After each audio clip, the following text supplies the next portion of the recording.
Dan gue ingat betul pada saat itu ya, pada saat ada isu 3 periode bergulir, bahkan bukan salah satu, mungkin petinggi yang paling powerful lah di dalam partai gue yang sebelumnya sempat ada bilang, Mike, ini tuh sudah pasti kejadian, 3 periode itu sudah pasti jadi. Dan bahkan keluar statement juga bahwa sudah pasti 99% terjadi, bahwa mengubah undang-undang dasar itu, mengubah dasar negara supaya bisa ada 3 periode itu 99% sudah pasti terjadi, 1%-nya cuma punya Tuhan. Tapi waktu disampaikan itu ke gue, karena kan waktu itu gue posisinya tidak setuju, gue bilang, tapi saya masih percaya 1% itu akan terjadi. Dan akhirnya kebukti bahwa nggak kejadian juga itu amandemen.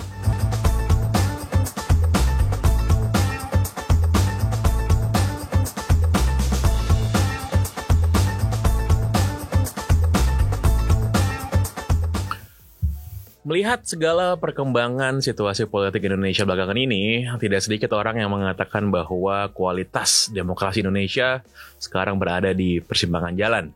Ada yang bilang bahkan stagnan, atau banyak juga yang bilang sebenarnya sedang memasuki kemunduran. Apakah benar demikian? Sekarang kita akan ngobrol dengan sahabat gua dan juga Ketua DPP Partai Perindo, Ketua Umum Pemuda Perindo, dan juga Jubir TPN Ganjar Mahfud, Michael Syahni. Apa kabar? Baik bro. Bro Michael tuh udah branding soalnya. Bro lah. Ya.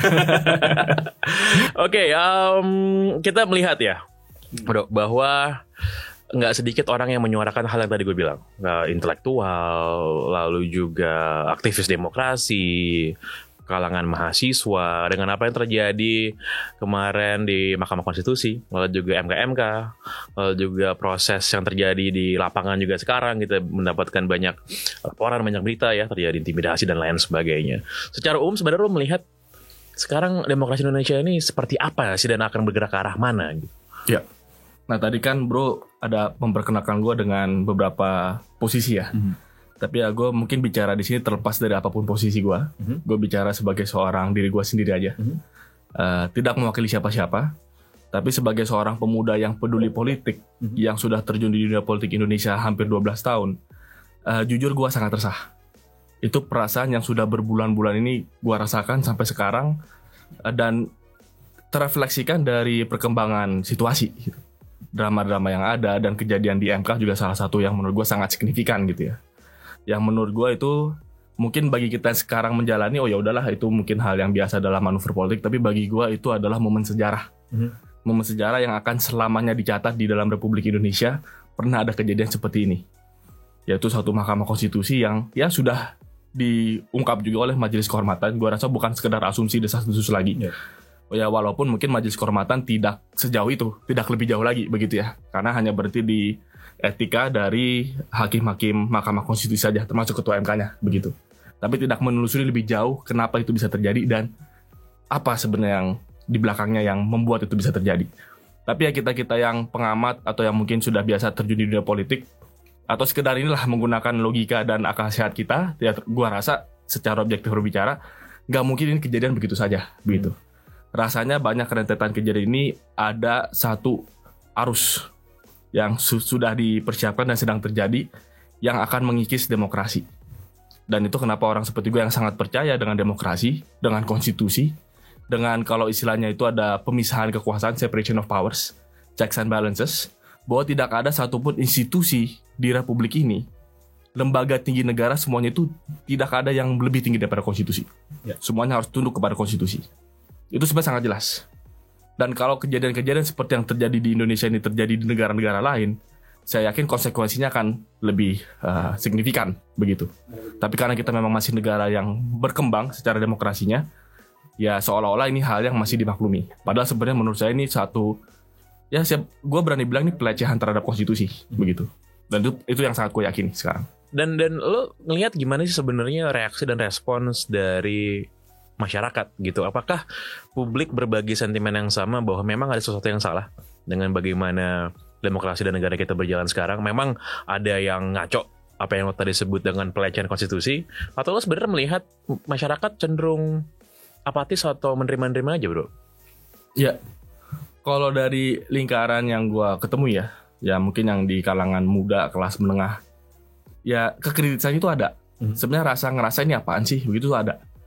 Dan bagi mereka yang lebih peduli terhadap meritokrasi, yang lebih peduli terhadap aturan gitu ya dan etika, tentu mereka juga terganggu. Tapi yang memang gue khawatirkan, dan itu kenapa ya gue berharap kita ngobrol di situ bisa menggugah dan bisa mengajak semua lebih banyak orang lagi untuk peduli secara aktif. Bahwa kita tidak harus sekedar menerima nasib kejadian-kejadian ini dan sekedar mengeluh diri kita sendiri saja. Dan jujur gue temukan banyak orang sebenarnya punya kegelisahan, tapi mereka tidak tahu cara menyampaikannya, atau mungkin bukan merasa porsinya mereka untuk menyampaikan. Apalagi di tengah tahun politik yang sekarang ini semuanya serba perang narasi. Kita mau ngomong apapun bisa dengan mudah dipelintir di apa. Jadi orang ya ada suatu kekhawatiran atau keengganan untuk berpendapat. Kalau gue sih mengajak kita harus berani berpendapat. Itu yang paling penting. Kalaupun ada beda pendapat gak apa-apa, tapi kita ungkap. Kita harus berani ngomong gitu. Tapi gue yakin yang punya keresahan ini banyak, dan sudah gue lihat di sekitar gue juga. Iya, kebetulan soal berani berpendapat ini ya kan, minggu lalu itu ketua BEM UI itu Melkisedek Huang kan datang duduk di kursi lo ini bro, dan dia juga ngomong ke media kan bahwa keberanian di berpendapat itu ya menghadirkan intimidasi gitu, bukan hanya ke dirinya tapi juga ke keluarganya gitu. Nah, ini kan sesuatu yang apa ya, menurut gue ini dulu sering kita dengar di zaman mungkin orang tua kita, senior kita gitu kan, di zaman sebelum reformasi, dan loh kok kayaknya balik lagi gitu. Lo melihat apakah ini satu faktor yang membuat banyak kaum muda juga mungkin bukannya mereka tidak merasakan, tapi mungkin jadi takut gitu bro, jadi gentar untuk berbicara? Ya, yang terlihat sekarang sebenarnya lebih banyak orang yang lebih tua ya, yang lebih senior yang berani bicara. Ya kita lihat ada Maklumat Juanda, ada forum Rembang. Ya mungkin karena mereka yang sudah pernah merasakan, jadi mereka yang lebih nggak sejarah. Dan jujur aja masa Orde Baru itu gue masih kecil. Kejadian 98 itu gue masih umur 7 tahun, baru masuk SD lah. Jadi sebenarnya kita apalagi yang lebih muda dari gue ya, itu aja gue ya masih merasakan sedikit. Cuma nggak terlalu paham apa yang sebenarnya terjadi pada saat itu, selain apa yang kemudian gue baca di sejarah gitu kan, baca ke belakang. Tapi apalagi yang lebih muda. Jadi gue rasa yang lebih senior, lebih tua itu mereka mengerti betul bahwa demokrasi, reformasi itu sesuatu yang diperjuangkan mati-matian. Sehingga buah-buah reformasi yang kita masih rasakan sekarang itu hal yang sangat berharga. Yang mungkin generasi muda belum melihat bahwa itu suatu perjuangan yang tidak mudah dan tidak gratis gitu. Dan ada kecenderungan mungkin kita jadi take it for granted. Tapi sosok seperti Melki menurut gue itu sosok yang menarik ya, bahwa faktanya tetap ya pemuda bukan berarti karena mereka tidak merasakan masa-masa itu akhirnya lebih apatis. Kenyataannya ada juga dan banyak juga ya, tapi memang belum cukup terorganisir, belum menyatakan membuat satu pergerakan pernyataan bersama begitu. Tapi sosok seperti Melki ini ya dia menyadari bahwa ini ada sesuatu yang nggak benar dan harus disuarakan. Dan bahwa Melki juga bercerita di berbagai kesempatan ya, yang kita juga lihat, kita dengar ada upaya-upaya intimidasi. Ini kan menakutkan. Ini hal yang menurut saya sangat mengerikan di demokrasi saat ini. Tapi kalau kita bicara ya lebih luas ya, sebenarnya kan tren otoritarianisme ini kan terjadi di berbagai belahan dunia. Betul. Ada sentralisasi kekuasaan, sepertinya era-era bergerak ke rezim otoriter itu terjadi di berbagai negara. Ya kalau itu terjadi di Indonesia ya kita harus lawan. Kalau bagi gue sih itu harus kita lawan gitu. Karena banyak kebebasan dan kemewahan yang kita punya ini adalah hasil dari perjuangan kita bisa meruntuhkan rezim otoriter kemarin, dan jangan sampai itu kembali gitu. Salah satu sebenarnya kan indikasi awal ya kalau kita lihat di berbagai negara lain gitu, kenapa sesuatu yang otoriter ini bisa kembali dan bisa berkuasa adalah lemahnya sebenarnya bro civil society gitu, dimana tidak ada resistensi atau suara-suara yang mengimbangi. Lo kalau melihat dalam 10 tahun terakhir lah gitu, apa yang kita bisa bilang ya, apakah memang suara-suara yang mengimbangi ini ya, baik itu di parlemen, baik itu di masyarakat ya, civil society, baik itu di kampus, di akademia, apakah sebenarnya cukup mengimbangi atau justru sebenarnya jadi komplisit gitu bro, jadi turut bertanggung jawab sebenarnya dengan apa yang terjadi sekarang? Ya gue akan bicara keras bahwa menurut gue tentu bahwa sekarang masyarakat sipil banyak yang merasa tertekan, yaitu kita nggak menyalahkan masyarakat sipil ya, memang ada upaya-upaya yang menurut saya memang ada represi yang terjadi begitu terhadap masyarakat sipil untuk bisa berani bersuara. Tapi dalam banyak hal memang ada komplisitnya juga, bahwa banyak stakeholders, banyak pihak-pihak yang seharusnya selama 10 tahun terakhir atau bahkan ya selama sejak reformasi lah konsisten berani bersuara terhadap siapapun gitu. Yaitu rasa-rasanya berkurang gitu dari tahun ke tahun. Dan ya gue mungkin bicara pengalaman juga ya, karena sebelumnya gue pernah jadi ketua partai oposisi di DKI Jakarta. Dan kita pernah beberapa kali diskusi di Asumsi juga bicara soal itu. Tapi gue punya satu keyakinan, karena dulu gue kuliah ilmu politik. Jadi gue banyak baca buku teori tentang pemerintahan, tentang demokrasi, tentang makna oposisi begitu. Bahwa keberadaan oposisi itu sangat penting. Karena pertama, tidak ada pemerintahan yang sempurna. Semua pemerintah itu pasti punya lebih kurang. Kita nggak mungkin lah dan janganlah mendewakan sosok ataupun pemerintahan gitu. Sebaik-baiknya harus selalu ada yang bisa mengkritisi untuk bisa menajamkan. Jadi peran oposisi itu bukan untuk menjatuhkan pemerintahan. Kalau menjatuhkan pemerintah itu namanya makar. Makanya kalau di Inggris ada istilah menarik, partai oposisi di Inggris siapapun ya. Kadang-kadang mungkin partai konservatif yang jadi oposisi atau partai liberal yang jadi oposisi. Istilah resminya di dalam tata negara mereka, partai oposisi disebut Her Majesty atau sekarang rajanya laki-laki, His Majesty's Loyal Opposition. Bahwa oposisi itu loyal. Jadi oposisi itu posisi yang menunjukkan sebenarnya dia loyal terhadap negara dengan dia beroposisi. Dengan dia terus mengkritisi pemerintah. Tapi yang terjadi di Indonesia adalah pada saat bahkan kekuatan oposisi dikooptasi, otomatis kekritisan terhadap apapun yang dilakukan pemerintah itu berkurang drastis. Dan apakah dunia di akademia juga ya, saya nggak tahu, mungkin ini banyak orang-orang lain yang di dunia itu yang bisa lebih berkomentar ya. Tapi apakah selama ini di dunia akademia juga punya kekritisan gitu, atau mungkin aktivis-aktivis muda? Faktanya yang saya lihat, saya juga tahu banyak orang yang kritis gitu ya, atau mungkin tokoh muda yang kritis ya, tapi kemudian sering berjalan waktu mungkin diajak jalan-jalan gitu kan, atau mungkin diberikan ruang-ruang di pemerintahan, akhirnya kemudian kekritisannya hilang begitu saja gitu. Jadi upaya kooptasi itu yang kita lihat di Indonesia terjadi gitu, dan itu mengurangi kekuatan masyarakat sipil untuk selalu bisa menjaga republik ini dari tren otoritarianisme gitu. Itu yang harus kita ubah gitu. Kita harus bawa kembali kewarasannya. Kemarin tuh waktu pengambilan nomor urut di KPU, itu kan sebenarnya sebuah momen politik yang relatif adem-adem aja sebenarnya ya, gitu, karena ini cuma urusan ngambil nomor gitu. Tapi memang atmosfer dan juga tensi itu jadi berubah ketika masing-masing paslon ini memberikan sambutan. Kita lihat waktu itu paslon nomor 1 ini Mas Anies sama Caimin ini berbicara. Caimin ngomong sebenarnya menurut saya keras ya, tapi dengan jenaka ya, dengan gayanya Caimin lah kan lah gitu. Bawa guyon dia bisa. Bawa guyon. Tapi mengedepankan soal pemilu yang fair, yang adil, gitu. Bahkan saya ingat waktu itu ini Caimin mengibaratkan kalau main bola, ya pemain jangan jadi wasit dan wasit jangan jadi pemain, kira-kira tuh kayak gitulah, gitu.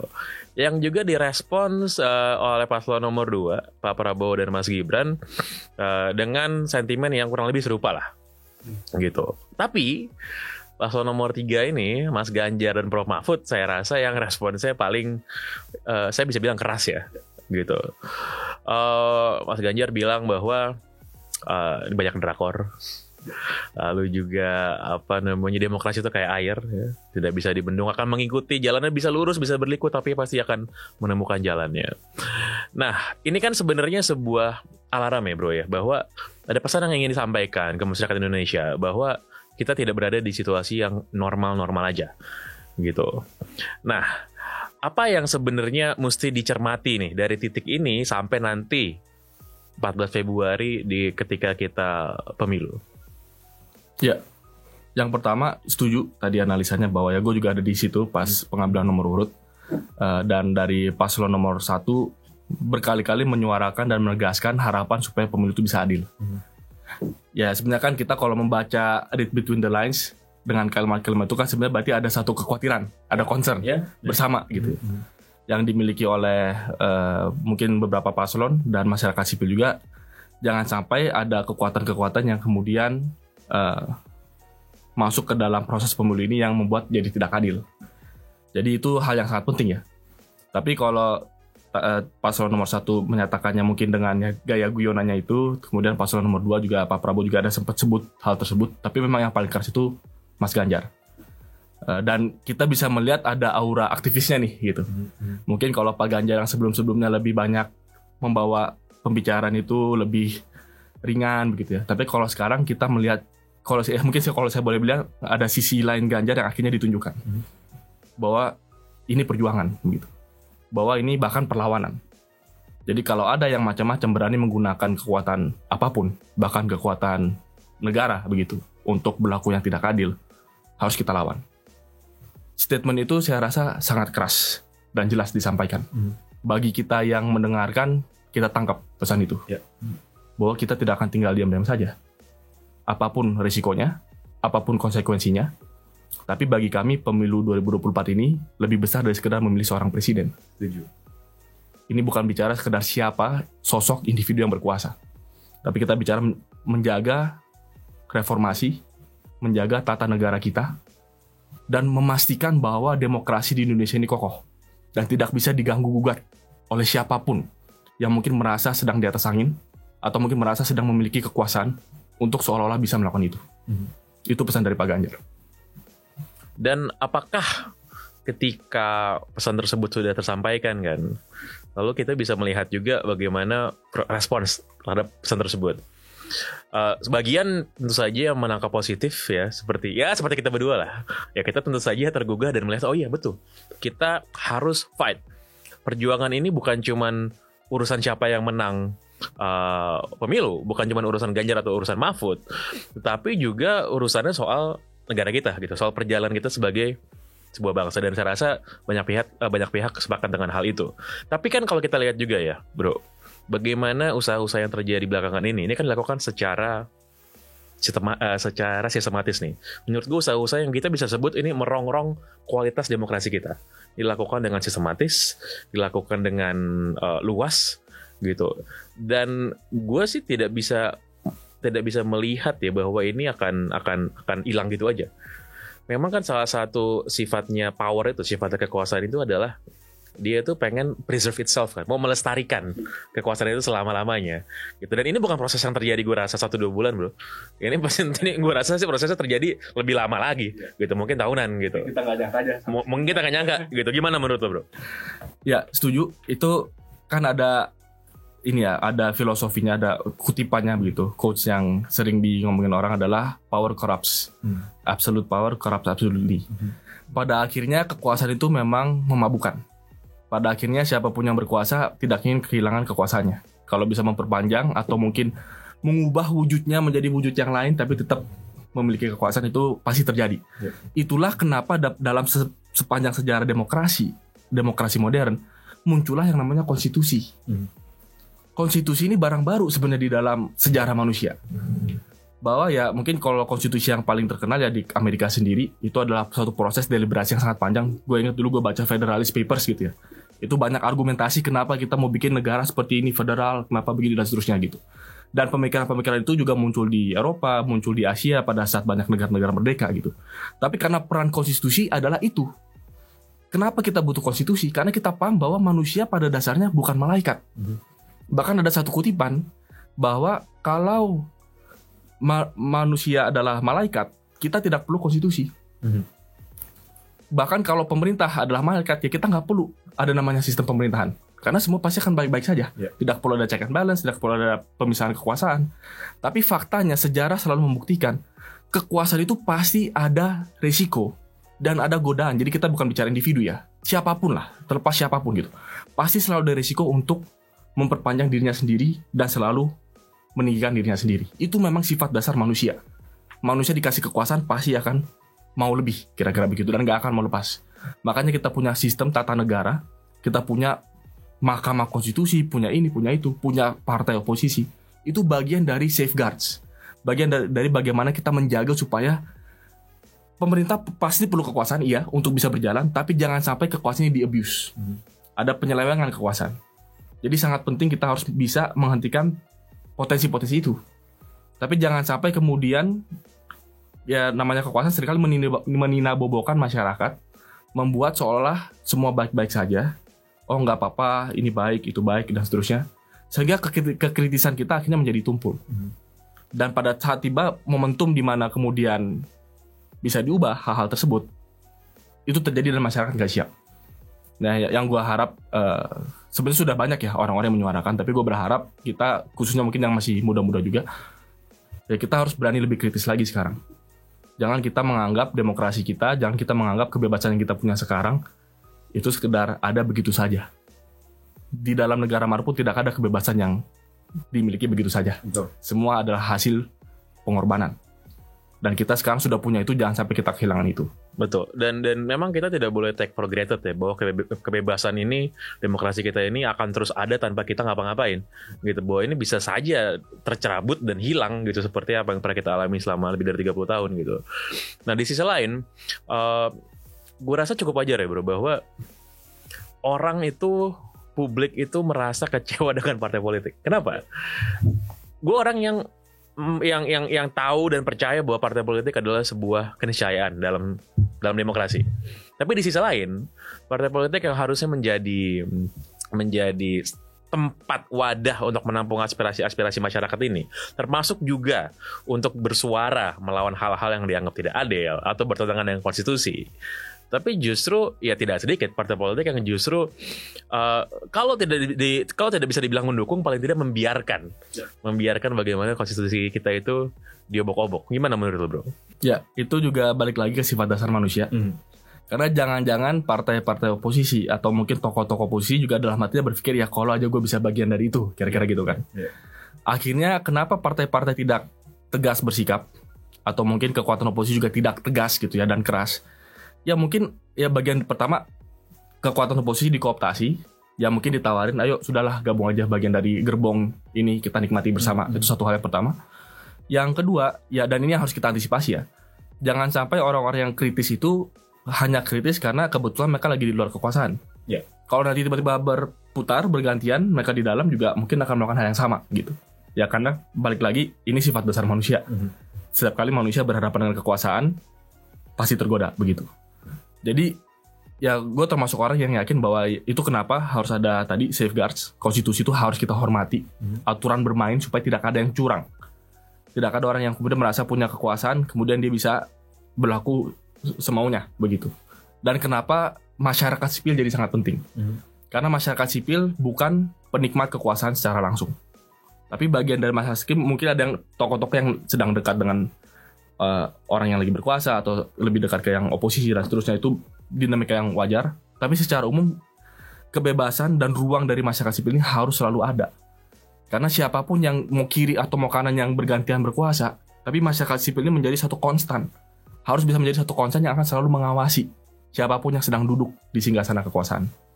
Iya, karena lo kan orang yang sudah lama di partai politik dan nggak hanya satu gitu kan. Dan lo pernah bilang kalau nggak salah bahwa di partai politik lo sebelumnya juga terjadi dinamika proses-proses yang bisa dibilang turut berandil hingga ke situasi kita yang sekarang ini bro. Ya memang itu yang terjadi sih. Dan mungkin ada sih orang-orang yang sempat bertanya, ya Mike lu kan kritis begini karena lu sekarang di bagian kekuatan yang lagi mungkin tidak diuntungkan begitu.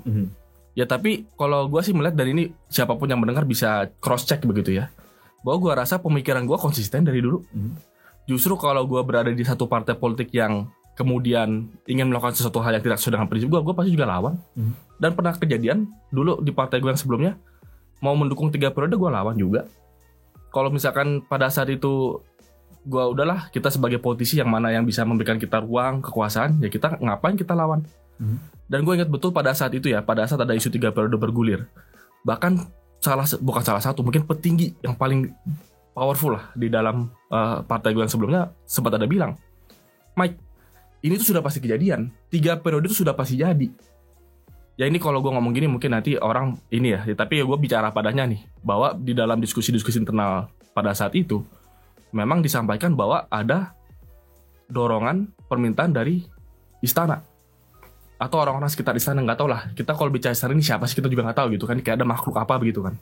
Tapi bahwa skenario 3 periode itu memang ada pihak-pihak yang menggulirkan itu di dalam diskusi-diskusi kita ya disampaikan begitu. Kalau bicara sosok siapa ya ini menariknya tidak pernah jelas. Ya mungkin adalah sebenarnya beberapa nama yang mungkin tersebut, tapi ya kita nggak pernah tahu sebenarnya bagaimana begitu. Tapi itu real, dan bahkan keluar statement juga bahwa sudah pasti 99% terjadi.